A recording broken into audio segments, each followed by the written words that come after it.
I just didn't give you the courtesy of calling it negotiation. I would even argue it's a decent chance. But in this one, you came in completely unprepared, unaware, vulnerable.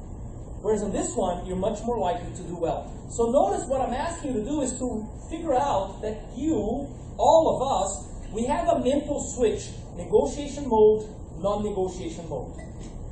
And I want you to be more aware of that switch and not just let other people switch it on for you by calling it a negotiation. I want you to look at an instance and go, potential for influence, potential for persuasion.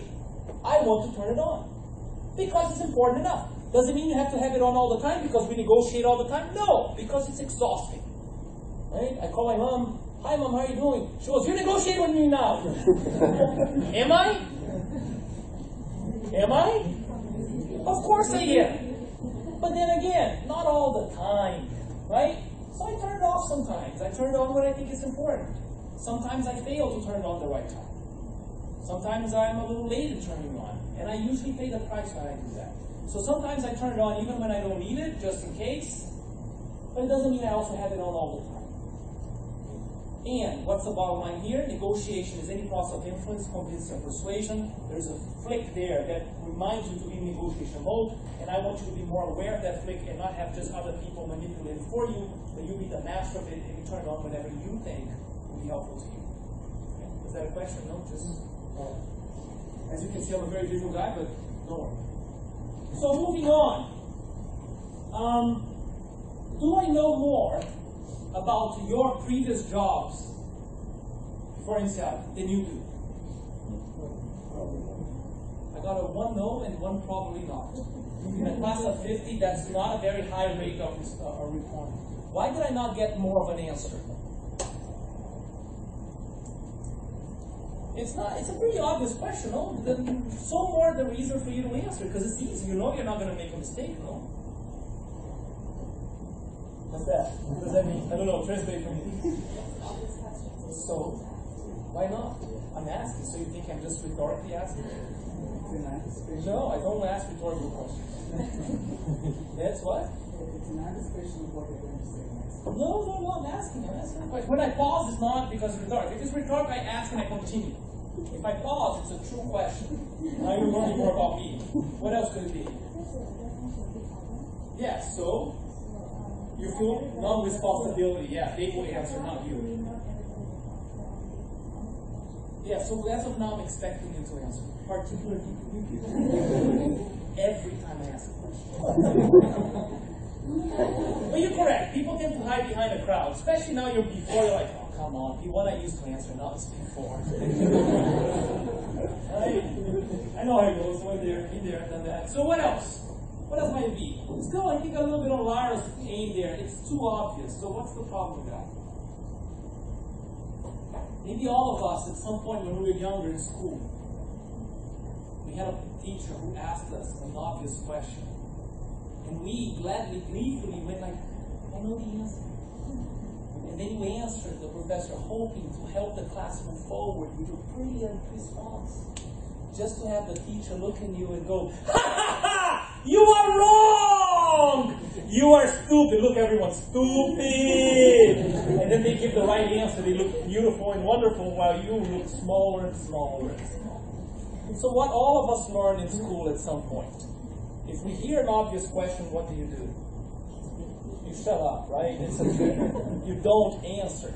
No, let me put it forward this way. I don't ask questions to intimidate or put down anyone. I ask questions because I genuinely want answers. I will ask a few rhetorical questions, that's correct, but I usually go straight out and answer them. Whenever I do a pause, I'm inviting you to do coming in and participate in the class. Why? It helps you learn more. It truly helps you learn more. You participate, you put just some skin in the game, even if just small, even if you don't respond loud, you respond just slow, but still, put it out there, because sometimes I'm going to ask a question that sounds obvious. You're going to think, you're going to think about a few things you could do, and then I say, oh, we should do B, and you go, that's exactly what I thought. No, you thought about a few things, you never said B was the right thing to do.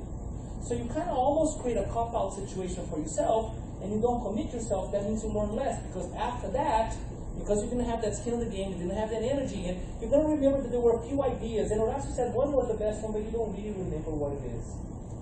If you say it's A, and then I come and B, you're like, wise people. I thought it was A. Now your mind is curious, you want to know. Now you will suck that in much more, you will remember that much more. And if you say the wrong thing, don't worry, I'm not going to make fun of you or anything like that, I'm just going to say the right thing and move on. And if you say something that I didn't expect and was curious enough, I might just say, tell me more. Help me understand. Where are you coming from? Maybe you have a point. Is it clear what I'm saying? Yes. Thank you. Right? So, let me ask again. Do I know more about your previous jobs than you do? The answer is no. Thank you. Also, as you will see, especially if you're doing late classes and things like that, that energy helps. The louder a class is, usually the more people learn. Do you know there's a positive correlation there? And I cannot yell the whole time. That's why I bring my keys, to keep my voice actually under control. But there's just so much I can do on my own. So I need you to come in every now and then. And you will learn more if you do that. So, with that in mind. No, I don't know more about your business than you do. So if I don't, how can I help you? And that's the good news about me. If I ask you simple and obvious questions, just answer. If I ask you questions that are slightly harder, the answer is usually on the board. Right? You're paying me good money to make your life easier, not to make your life hard. So, there you go.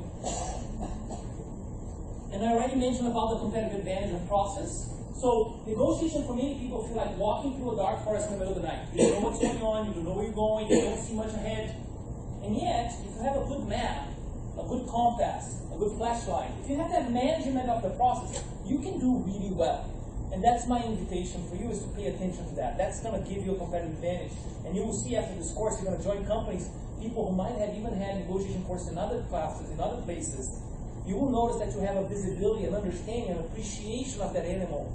Negotiation much refined than some people ahead of you will have.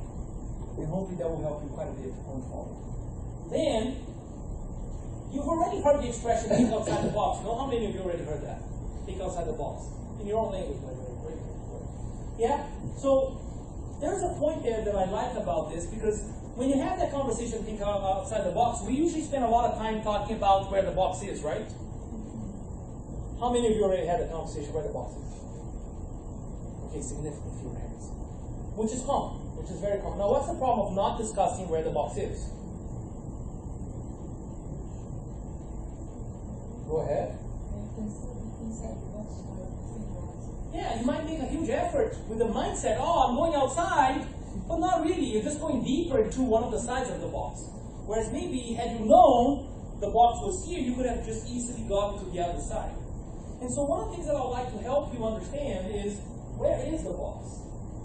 Okay? Where is this box that people talk about so much? For negotiation purposes. Of course, we have box for different purposes, for negotiation purposes. And then the second question that usually comes along is, so should we be outside the box every time? Yes or no? No. See, don't be afraid. No tricky questions, huh? If I'm going to ask you a tricky question, I'm going to ask you like this. And now a tricky question. And then I ask you. So you know, it's true.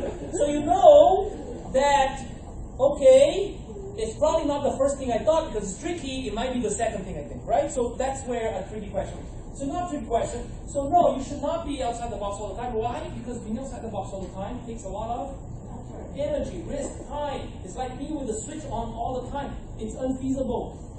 The point is, so when do you stay inside and when do you go outside? And by the way, think about it based on your past experience. Most often than not, when people said think outside the box was after the project failed, not before. Does that correlate with you? Yeah? Where were these people at the beginning of the project? To help you know, that's the kind of project that's what I'm going to try to help you with. To get you a sense of, as you start a project, to get an instance of, that's an out-of-the-box project. Before you jump in, you already make the mistake because you stayed in, or you force yourself out when it was the wrong thing to do. So these are the two things we're going to try to help you out with: assumptions, where's the box, when to stay inside, when to go outside. I hope you can appreciate it. It took me a lot of time to figure out that. Then, different levels of negotiation. Imagine Leah and I here are negotiating. Is this a bilateral negotiation, everyone? Yeah? No? Bilateral, yes? It is. Do you agree with him? Well, No, the fact that we said, no, the big standing was, yes, bilateral.